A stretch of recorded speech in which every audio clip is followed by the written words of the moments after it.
They're all coming home with me. The mountain man's promise changed 8 lives forever.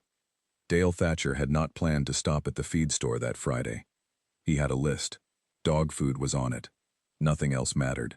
He drove the same road he had driven for 31 years, parked in the same gravel lot, walked through the same creaking door, and that was when everything he thought his life was going to look like from that point forward stopped being true. He heard a woman's voice before he saw her. She was standing near the counter with her phone pressed hard against her ear. One hand braced on the wood like she needed it to hold her up. She was not speaking to Dale. She was not speaking to anyone in the store. Whoever was on the other end of that call was getting words that came fast and low and soaked in exhaustion. "They're going to be separated," she said. "All 8 of them." Dale picked up the dog food. He walked to the register. He paid. He said thank you to the boy behind the counter the way he always did, and he walked back out to his truck, and he sat in it for 11 minutes without starting the engine. The mountain in front of him did not move. It never did. That was the one thing he had always counted on out here. The mountain stayed where you left it. His wife used to say that. Carol used to say a lot of things. 3 years ago she stopped, and the mountain was still the same mountain, and the house was still the same house, and Dale was still the same Dale, except that none of those things were true at all. He got out of the truck. He went back inside. The woman was still there. She had finished her call. She was standing with her arms crossed and her eyes doing that thing that tired people do when they are trying to decide whether to cry or simply carry on. She chose carry on. Dale recognized that choice. He had been making it every morning for 3 years.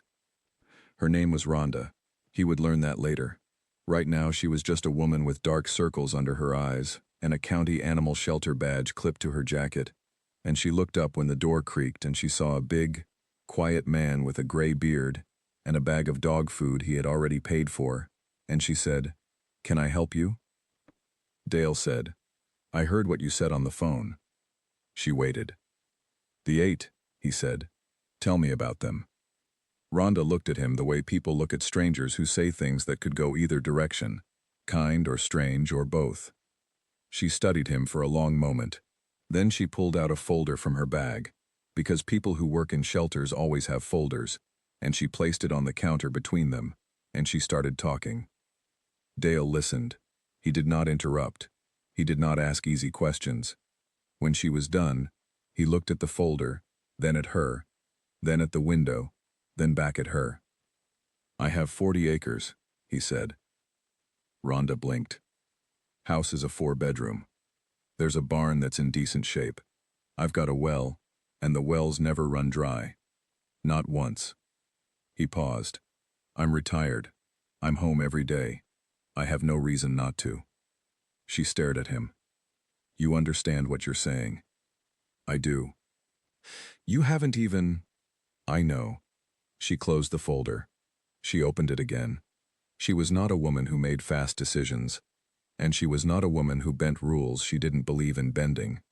But she had been doing this work for 16 years, and she had developed a sense, a particular, reliable sense, about people who meant what they said.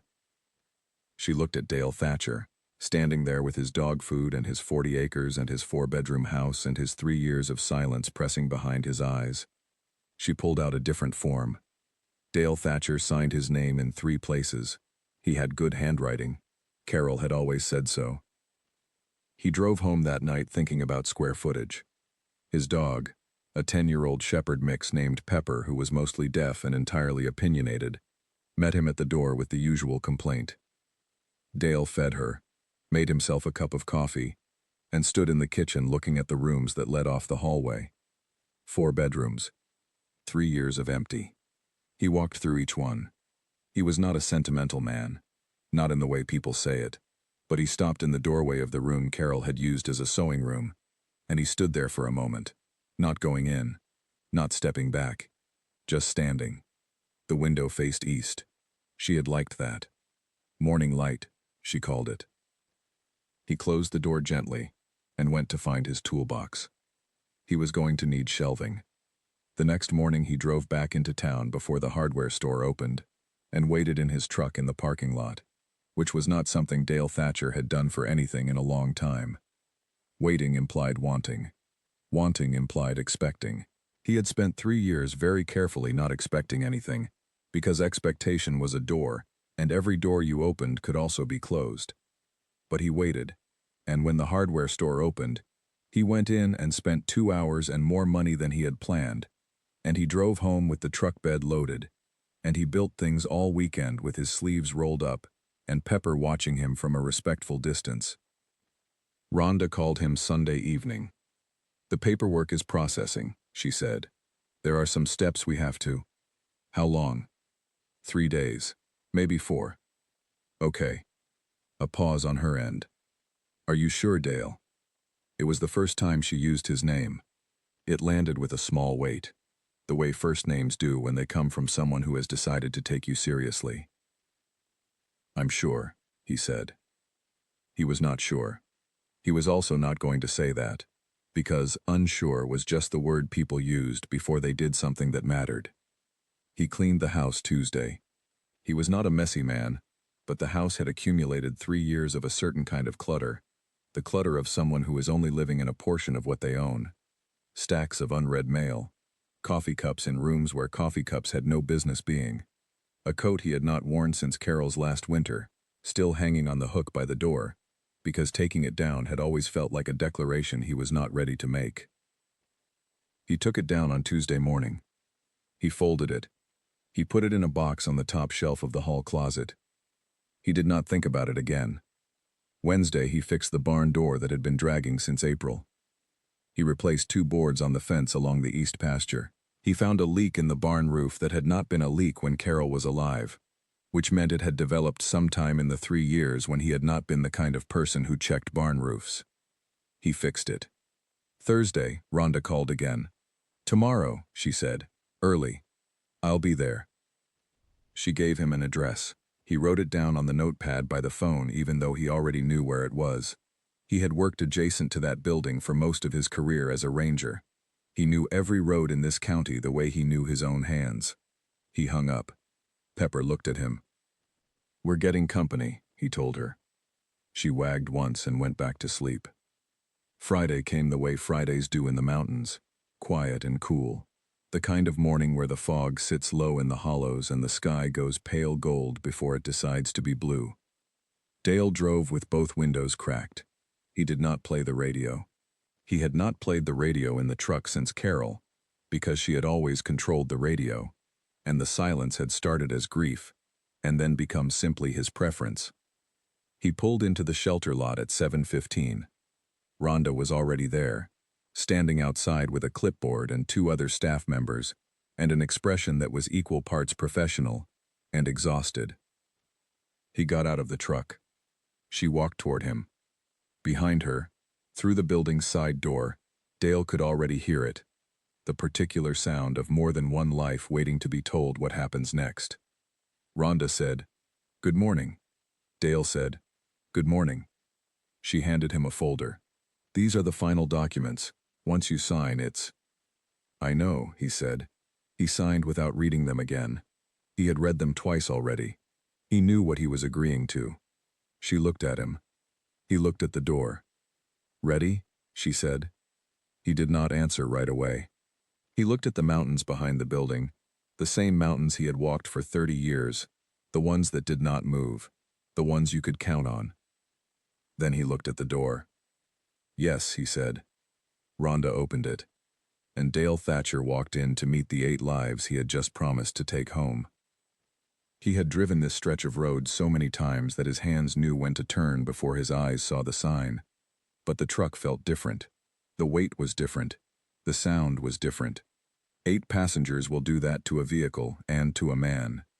He drove carefully, not slowly, carefully.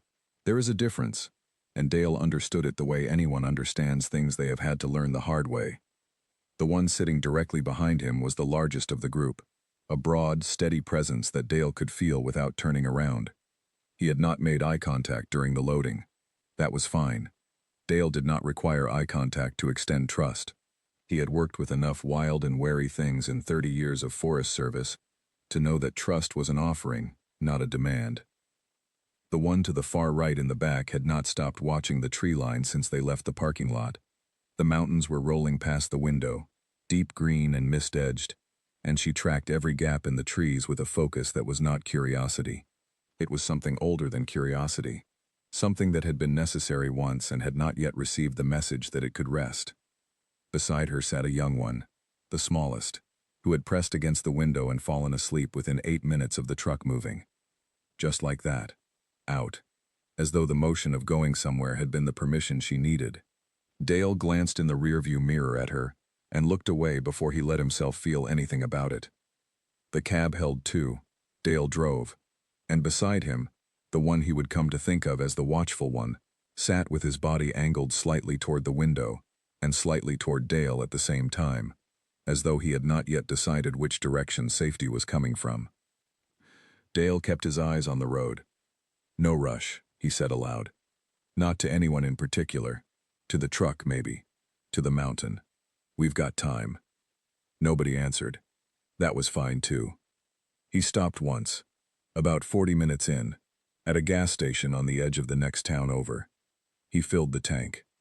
He bought water, more than he had planned, and some food from the cooler inside, and he distributed it carefully and without ceremony, and he watched without watching the way each one received it.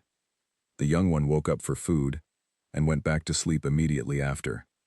The one watching the trees did not take anything for a full 2 minutes, and then ate with a speed that said this was not about hunger but about necessity.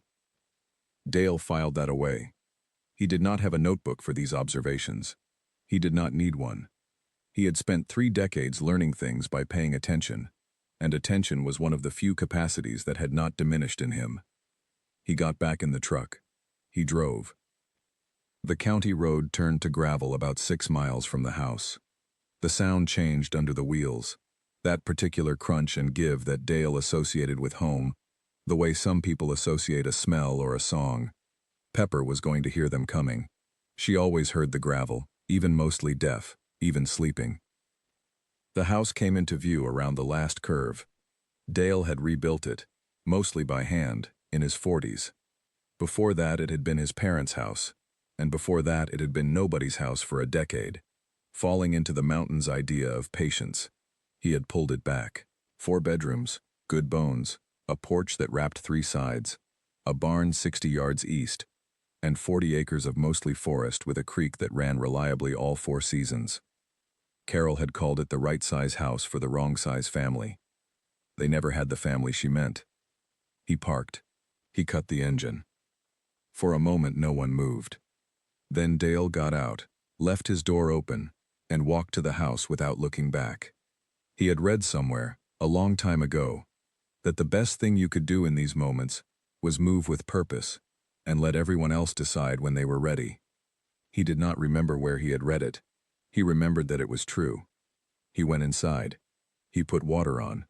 He found Pepper in her usual spot by the back door, who looked up with the resigned expression of a dog who has long suspected her household was subject to surprises she had no vote on. 8, he told her. She thumped her tail once. Outside, things were moving. Dale could hear it, the sound of hesitant feet on gravel, the creak of the truck doors, the particular quality of silence that means people are looking at a place and deciding whether it is real. The first one inside was the watchful one. He came through the front door and stopped 2 feet in, and he looked at everything. The ceiling, the floors, the hallway, the kitchen visible at the end, with the systematic inventory of someone who was mapping exits before he looked for comfort. Dale handed him a glass of water. He took it. That was the beginning. Over the next 4 hours, Dale did not make speeches.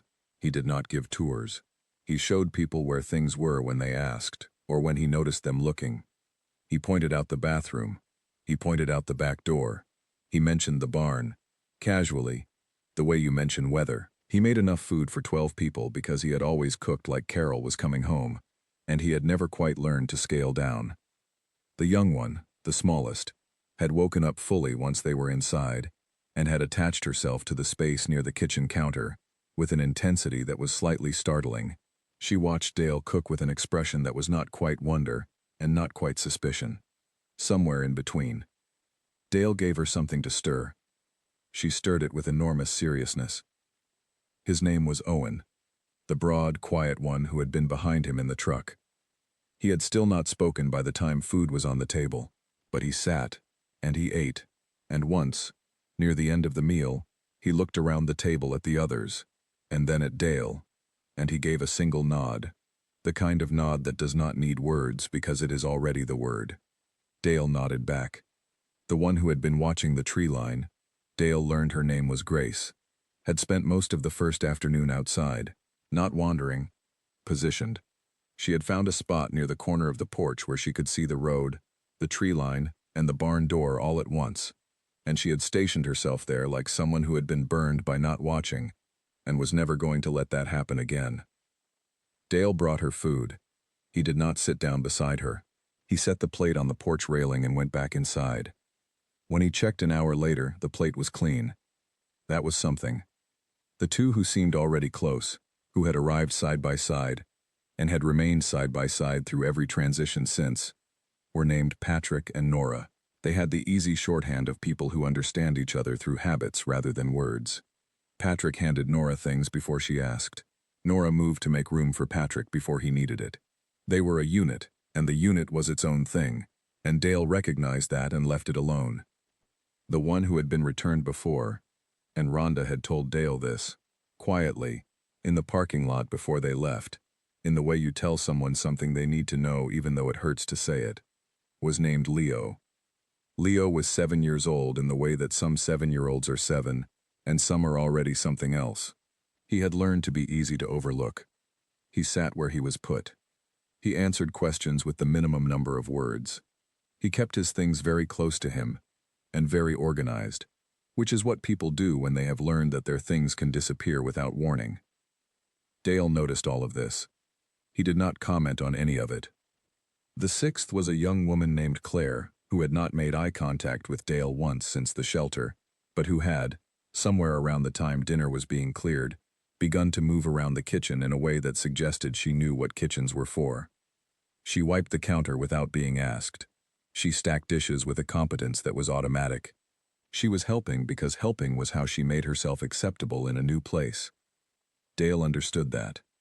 He thanked her simply and meant it. The seventh was a quiet man named Henry, who had the particular quality of stillness that comes from long practice rather than natural temperament. He had been through something. It was not written on him in an obvious way. It was in how he walked, with a steadiness that was slightly deliberate, like a man who had taught his body not to flinch, even though the reflex was still there underneath. The eighth was a girl named May. May was 4. May had opinions about everything. She had opinions about which cup she wanted, the blue one, not the red one, and this was not negotiable. She had opinions about where to sit. She had opinions about Pepper, whom she approached with an absolute fearlessness that made Pepper blink in mild surprise, and then, because May showed no sign of uncertainty, Pepper sighed and allowed herself to be patted rather dramatically on the head. May laughed at something at dinner. A real laugh, unself-conscious and loud, the kind that makes everyone at a table remember they were going to laugh before life got complicated. It moved through the room like a current. Dale looked at his plate. The house was not quiet anymore. He had not made a plan. He had known it from the moment he signed those papers. There was no plan for 8 lives. There was only the decision and then the next thing, and the next thing after that. He had built things out of decisions his whole life. The fence posts held because he put them in the ground correctly, one at a time. He washed the dishes after dinner. Henry came and dried them without asking. They worked in silence. It was not uncomfortable silence. It was the silence of two people who have, separately and for different reasons, gotten very good at being quiet. Outside, the mountain stood where it always stood. The creek ran in the dark. The barn door that Dale had fixed on Wednesday held against the night wind. By the time he turned off the kitchen light, the house was breathing differently. He did not say anything about it. He did not need to. The county called on a Monday. Dale was replacing a section of the fence along the creek when his phone rang, and Rhonda's number appeared on the screen, and he wiped his hands on his jeans, and answered it with the flat calm of a man who has learned not to pre-feel things. She was checking in. That was the phrase she used. Checking in. As though she could sense from 16 miles away that something was shifting in the Thatcher house, and she needed to take its temperature. "How are things?" she said. "Fine," Dale said. A pause. "That's it? Fine?" "Things are fine, Rhonda." Another pause. He could hear her deciding whether to push. She decided not to. That was one of the things Dale had come to appreciate about her. She knew when information was being withheld, and she knew when to wait for it. "Call me if you need anything," she said. "I will." He hung up and looked at the fence, and then at the creek, and then at the 8 people distributed across his 40 acres in the mid-morning sun, doing various things, and he thought about how a person could know they needed something and still have no accurate language for what the something was. Owen was in the barn. He had been in the barn every morning since the second day. He appeared to have adopted it the way that some people adopt a particular chair. Not because anyone assigned it to him, but because he had walked in once and felt something arrange itself correctly, and he had kept returning to that arrangement. He was not doing anything specific in the barn. He was present in it. That was all. Sometimes Dale found him sitting on the old wooden bench along the south wall, looking at nothing, breathing slowly. Once, Dale had found him standing in the middle of the floor with his eyes closed and his face turned slightly upward, like a man remembering what it felt like to have enough room. Dale always left him to it. Grace had moved her watching post from the porch to the top of the fence rail along the east pasture. This was an upgrade in both position and comfort. She could see further from the rail, and she had started, in the last few days, to spend less time scanning the tree line and more time simply watching the open sky. It was not a dramatic shift. It was the kind of shift that happens molecule by molecule, the kind you only notice when you compare Tuesday to the Tuesday 2 weeks before it. Dale noticed. He did not say anything. The garden was where things got interesting. Carol's garden had not been planted in 3 years. Dale had mowed around it and done nothing else, which had resulted in a rectangle of earth that was neither wild nor cultivated. A held breath. A pause. The soil was still good. Carol had known soil. She had amended it every fall for 20 years, and the work held even without her. It was Patrick who started it. Patrick had been out walking the property on the 5th day, the way you walk a new place when you are trying to understand it, and he had stopped at the garden, and Dale had watched from the kitchen window as Patrick crouched down and pressed his fingers into the earth, and held them there for a moment, and then looked at the house with a question in his posture. Dale had gone outside. Patrick said, "This soil is good." Dale said, "It is." Patrick said, "What was it for?" Dale said, "Garden." "A beet." Patrick said, "Can I?" Dale said, "Seeds are in the barn. Left wall, 3rd shelf." Patrick found them that afternoon.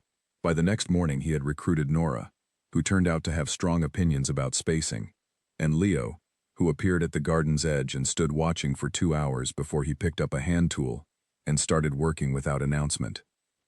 Leo worked with a precision that was startling in a 7-year-old. He made straight lines. He did not rush. He measured distances with the serious face of someone who understood that if you did a thing, you did it right, because things that were not done right could be undone, and things that were undone could be lost, and Leo had a deep, inarticulate expertise in loss. Dale brought water out at midday without being asked. Leo took the cup and said, quietly and without looking up, "Thank you, Mr. Thatcher."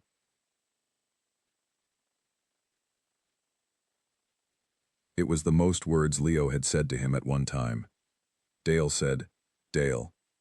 Leo looked up. "Just Dale," he said. Leo considered this with the gravity of a boy who takes things seriously, which was all things. Then he went back to his straight line. The second week brought the first real complication, which arrived in the form of a broken window in the bedroom at the end of the hall. Dale was in the barn when he heard it. He came inside and found the window in pieces, and Owen standing in the room with an expression that was not defiant and not apologetic, but something underneath both of those. something that was waiting for the version of events it had learned to expect. A response, a judgment, consequences delivered at volume. Dale looked at the broken glass. He looked at Owen. "Was it an accident?" he said. Owen did not answer. Dale nodded once. "I'll get the broom." He got the broom. He brought it back and handed it to Owen, who took it with an expression that shifted, almost invisibly, from waiting to something else. Something that did not have a ready name because Owen had not needed the name for it in some time. They cleaned the glass together without speaking. Dale measured the window frame that afternoon. He drove to the hardware store the next morning and bought the right glass and replaced it himself, and it sat in the frame straight and clean, and he never mentioned it again. That weekend, something left Owen's posture. Not all the way. Not at once. But it left in the way that armor leaves when the person wearing it begins to doubt, quietly, and then more loudly, that they still need it. Claire had begun cooking. This was not something Dale had asked for or expected. It developed the way things develop when someone needs to contribute and finds the shape that fits them. She had started by finishing things Dale left on the stove, then by starting things herself. She cooked with a focused quiet that was its own kind of conversation, and she set the table without anyone asking, and she seemed, in those hours before dinner, most fully herself, most recognizably at home in her own body. Dale had noticed that people revealed themselves in what they chose to do with their hands. Henry fixed things. This was Henry's language. Within the first 10 days he had repaired a hinge on the front door, restrung the clothesline, and solved a drainage problem along the south side of the barn that Dale had been meaning to address for 2 years. He did not ask permission. He identified a problem, found the tools, and resolved it. And when Dale said thank you, Henry shrugged in the way that means it was the obvious thing. "So why are you thanking me?" Dale respected that. May was everywhere. She had claimed the house in the way that only small children can claim a space, completely and without apology. She had a favorite windowsill. She had a favorite spoon. She had developed a complicated friendship with Pepper that was entirely on May's terms, and which Pepper tolerated with the long-suffering dignity of a very old dog who has seen many things and chooses her battles wisely. May asked questions constantly. She asked where the creek went, and why the barn was red, and what that bird was called, and whether Dale liked the color blue. Dale answered each question with the same directness he used for everything, and May accepted his answers with the serious nod of a person who is building a picture. One evening she climbed up into the chair across from him at the kitchen table and looked at him with great seriousness and said, "Do you like it here?" Dale looked at her. "Yes," he said. May nodded. "Me too," she said. Then she got down and went to find Pepper. It was in the 3rd week that Dale woke at 2 in the morning and could not go back to sleep. This was not unusual. He had not slept well since Carol. The body holds what the mind manages, and at 2 in the morning the mind manages less. And so Dale had developed the habit of getting up and making tea and sitting at the kitchen table in the dark, which was not a sad thing. It was just a thing. A 2 in the morning thing that belonged to him. But this night the house was different around him. It was the same house, same walls, same floors, same windows with the mountain dark outside them. But it breathed differently now. It had, imperceptibly, over 3 weeks, become a house with people in it. And that quality, that specific, unmistakable quality of a building that is home to more than one life, had seeped into the walls. He could feel it in the dark. He sat with his tea and he did not say anything, and he did not think anything precise. He just sat. And somewhere in the house Grace turned over in her sleep, and the floorboard that had always creaked outside the second bedroom creaked, and Pepper shifted at his feet. Dale reached under the table and put his hand on Pepper's side. She breathed. He breathed. That was all. He did not write the letter that night. That came later, 2 nights after, when the weight of something he could not say out loud needed somewhere to go, and the only place he could find was a piece of paper and a pen, and the particular courage of writing to someone who was no longer there to read it. He wrote 2 paragraphs. He stopped. He folded it and put it in the drawer beside the kitchen table, the drawer where Carol had kept her crossword puzzles, and he did not open that drawer again for a long time. The garden had seedlings by the 4th week. Leo reported this to Dale with the economy of a boy who does not waste words on things that are already visible, but who needed, badly, to be the one to say it. "They're coming up," Leo said.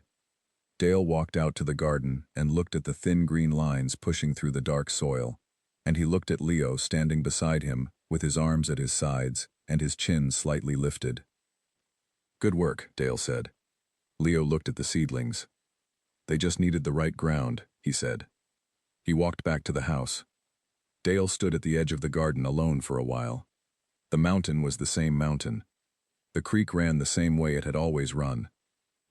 But the garden was green again, and the barn door held, and from somewhere inside the house he could hear May laughing at something, and it moved through the walls the way heat moves, slowly and then all at once, until you feel it without thinking about it, until it is simply the temperature of where you are. Owen's full name was Owen Garrett, and he was 34 years old, and he had been in 7 places before Dale's house, none of which had kept him long enough for it to matter. He did not talk about this. He had gotten very good at not talking about it in the way that people get good at things they are forced to practice. What he carried was not in his words. It was in how he moved through a door, always checking the frame. It was in how he slept, which was lightly, on his side, with his back against the wall. It was in his hands, which were large and capable, and which he had learned to keep very still in the presence of people he did not yet trust, because still hands read as calm, and calm was what had kept him safe in places where not being safe was the default. Dale had handed him a hammer on the 2nd week, not with instructions, just handed it to him while walking past, the way you hand someone something obvious, and Owen had taken it and looked at it for a moment like a man reacquainting himself with a language he had been told he was not allowed to speak. He had fixed 14 things in the barn in the following 10 days. He never asked if it was okay. He just fixed them. And Dale never told him to stop.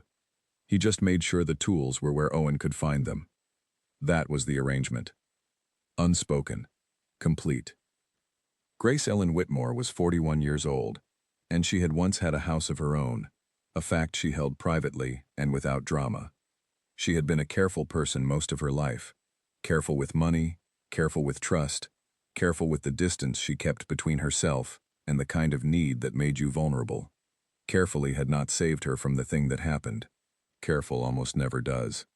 She spent the first month watching the tree line because watching was the thing that had kept her from being caught off guard again.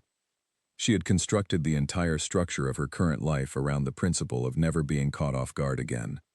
The shift happened on a Thursday, during the 4th week. She was on her fence rail post when May came outside and walked directly toward her with the undeflectable purpose that only 4-year-olds and very confident adults possess.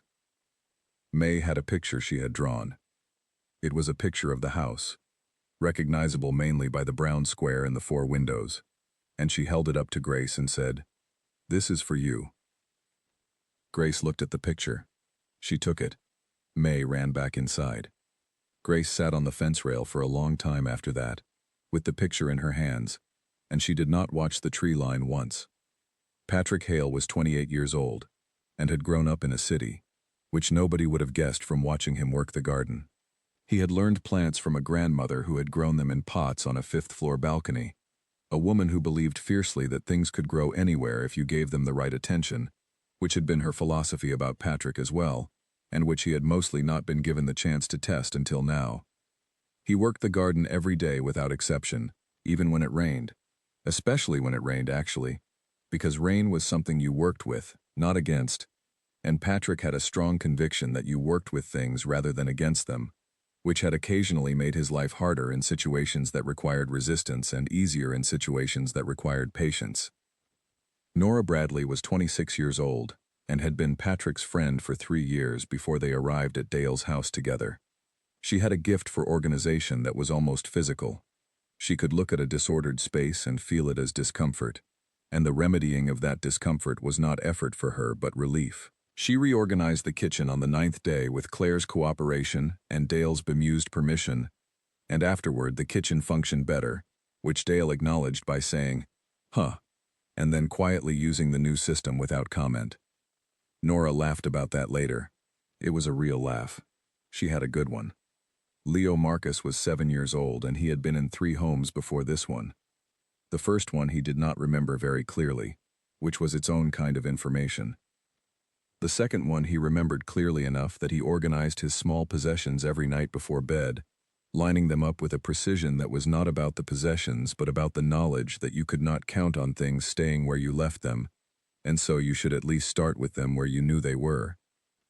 The third one had ended 7 months ago, for reasons that adults had not fully explained to Leo, which was fine, because Leo had already understood the reasons without being told. He was 7, not oblivious. He had been on his best behavior since the second home.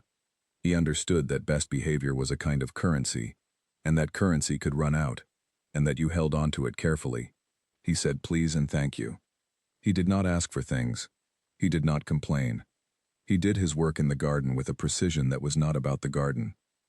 On a Sunday morning in the 6th week, Dale sat down beside Leo at the kitchen table, while Leo was drawing in a notebook, straight lines mostly, grids that served no apparent purpose except that they were orderly. Dale did not say anything for a moment. Then he said, "You don't have to be on your best behavior here." Leo looked up. "I mean," Dale said, "your actual behavior is fine, whatever that is." Leo looked at him with the face of a boy deciding whether to believe something. Dale said, "You can complain if something is wrong. You can ask for things. That's allowed." Leo was quiet. Then he said, very carefully, "What if it's too much?" Dale said, "What?" Leo said, "What if I ask for too much?" It was not a question. It was a fear, stated plainly, which is actually harder than a question. Dale said, "There is no too much. You're a kid. Kids need things. That's not a burden. That's just a kid." Leo looked at his grid lines. "Okay," he said. He did not change overnight. Children who have learned to need very little do not unlearn it quickly. But that week he asked for a second helping at dinner. He asked if he could have a book he had seen on the shelf in the hallway. He asked, one morning, with his eyes on the table, if Dale would help him with something. Dale said yes to all of it. He always said yes. Henry Ward was 52 years old, and he had the hands of a man who had worked physical labor for most of his life, and the eyes of a man who had thought hard about most of what he had seen. He did not volunteer information about himself. He communicated primarily through what he chose to fix, which, if you were paying attention, told you quite a lot.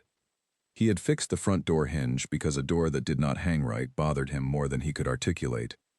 He had fixed the clothesline because there was laundry, and laundry needed somewhere to go. He had solved the drainage problem along the barn, because water in the wrong place was a patient-destructive force, and Henry had a particular dislike for patient destruction. He and Dale developed a language made entirely of nods and pointed chins, and the specific sound of a tool being handed from one person to another. On a day in the 5th week, they re-roofed a section of the barn together, without exchanging more than 12 words total, and when it was done, they stood back and looked at it, and Dale said, "Good," and Henry said, "Yeah," and that was a complete conversation. Claire Dawson was 23 years old, and she cooked the way some people sing. Not for anyone's benefit exactly, but because it was where she lived most comfortably, in that space between the raw ingredients and the finished thing, in the attention required to bring one to the other. She had been afraid to take up too much space when she arrived. This was not a dramatic fear. It was a quiet, habitual contraction. The way she held her elbows in, the way she waited to see where everyone else sat before she chose her own seat, the way she cleaned up after herself before she was done making the mess. It was the practiced smallness of someone who had been given the message, many times and in various ways, that her presence required justification. She had begun, slowly, to unjustify herself. It happened in increments. She used the whole counter when she cooked. She sat in the chair closest to the window, because it was the best light, even though it was also the chair that felt most like it belonged to someone. She made food she wanted to make, not just food she thought would be acceptable. She started humming while she worked, which was something she had not done in years. Nobody commented on it. That was the thing. Nobody watched her take up space and offered an opinion about it. The space was just there, and she was in it, and no one required her to earn that. On a Friday evening, she made a meal that was more ambitious than anything she had attempted since arriving. Something she had cooked with Carol, she had thought, but that was impossible because she had never met Carol, and what she felt was not a memory but a resonance, some quality in the kitchen itself that invited that kind of effort. Everyone ate it. Owen had seconds. May announced it was very good, with the authority of a food critic who has recently decided she has opinions about food.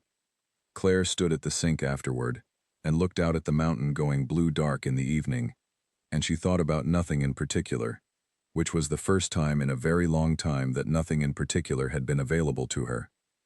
And May Elizabeth Cross, 4 years old, daughter of a situation that social services had described in the language of official forms, which had failed entirely to capture the specific quality of May's experience, which was this.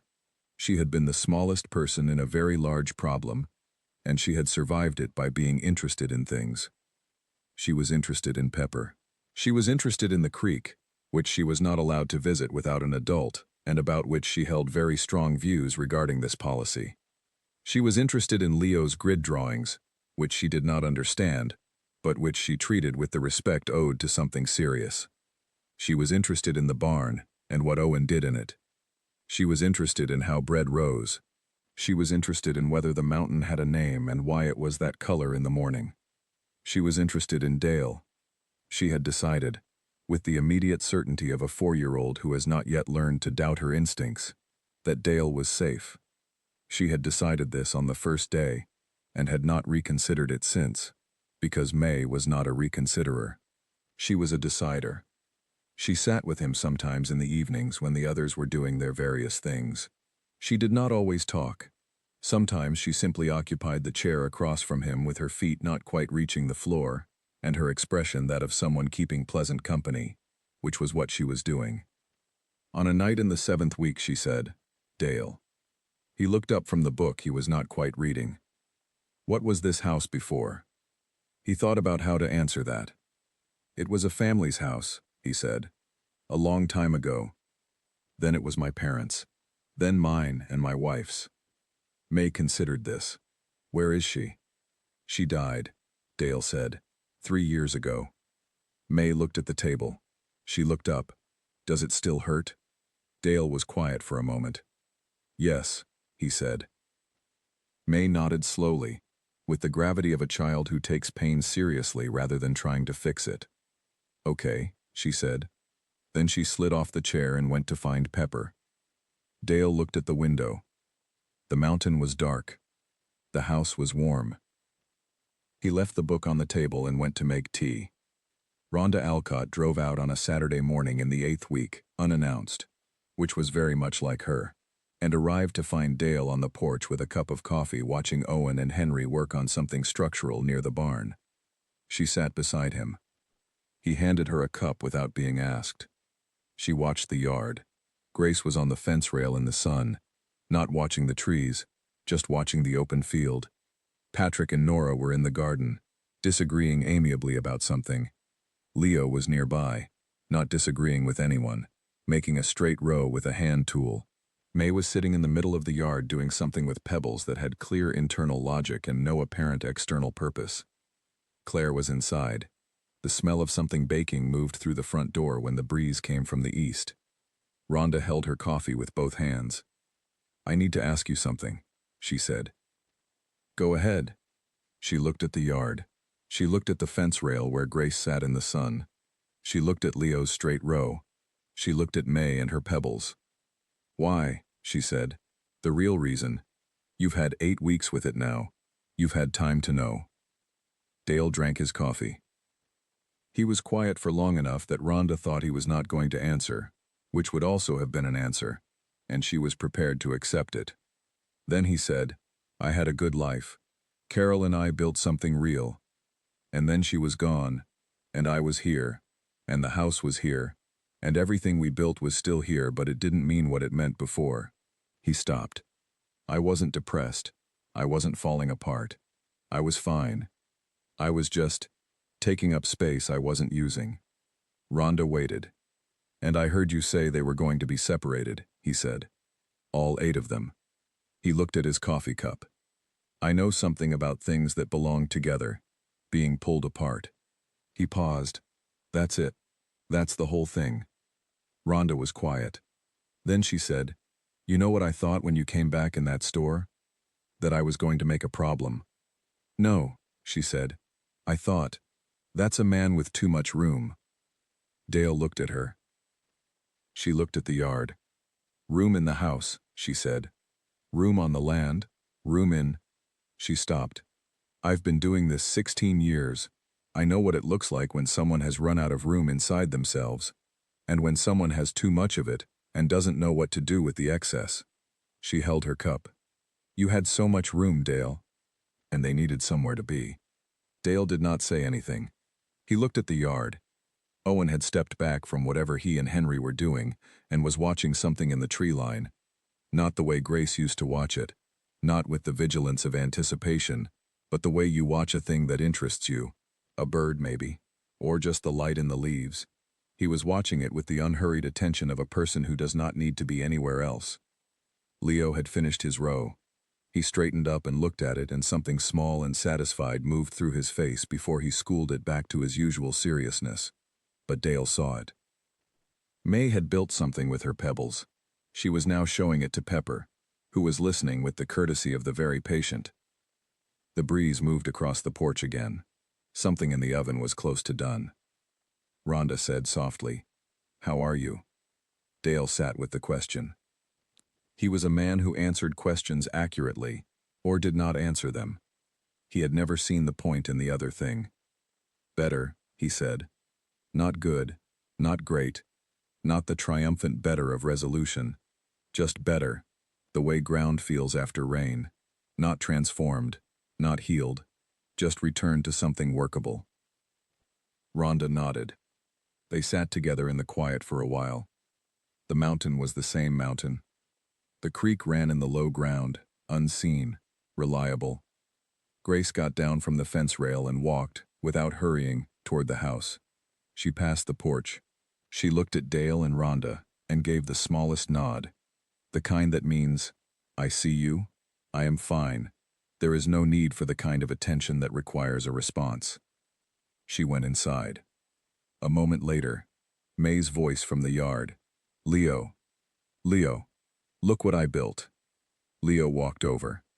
He stood beside her pebble construction with his hands in his pockets and looked at it with the seriousness he gave to all things. Then he said something Dale could not hear. May laughed. Dale turned his coffee cup in his hands. He thought about the drawer in the kitchen, the folded letter, Carol's crossword puzzles. He thought about the 2 paragraphs he had written at 2 in the morning, in the kitchen, in the dark. He had written, "Because there was no one else to say it to. I didn't know what to do with all of it. The space and the time and the mornings. You were supposed to be in them. And then I went to get dog food, and there were 8 lives about to be separated. And I thought, I don't know, I thought, I have so much room." He had written, "I think you would have called it by a different word than room. I think you would have called it something that embarrasses me to say, and which is probably the truth." He had stopped there. He had folded the letter. He had put it in the drawer. Not because he was done, because there was a point at which language reaches the edge of what it can carry. And past that edge you have to trust the thing itself. The thing itself was here. It was in the garden, coming up green in straight rows. It was in the barn, in fixed hinges and relaid boards. It was in the kitchen, in the smell of something baking, in the particular system by which the shelves were organized, in the sound of humming. It was in a 4-year-old girl explaining a pebble structure to a mostly deaf dog. It was in a 7-year-old boy standing beside her, hands in pockets, taking it seriously. It was in a man on the fence rail watching the field. It was in two people working in the garden with the easy shorthand of a unit. It was in a quiet man with capable hands who fixed things without being asked. It was in a woman who watched the tree line less and less. It was in a man with too much room. Carol would not have called it room. Carol would have looked at the yard, and looked at him, and she would have said, the way she said things that she meant, she would have said, "There you are." Not to them. To him. "There you are, Dale." He drank the last of his coffee. Rhonda sat beside him. The mountain stayed where it was. The creek ran on. And in Carol Thatcher's garden, with its 3 years of held breath finally released, the green things grew the way green things grow. Not because anyone told them to, not because the conditions were perfect, but because the ground was right, and someone had paid attention, and some things, given enough room, simply find their way up.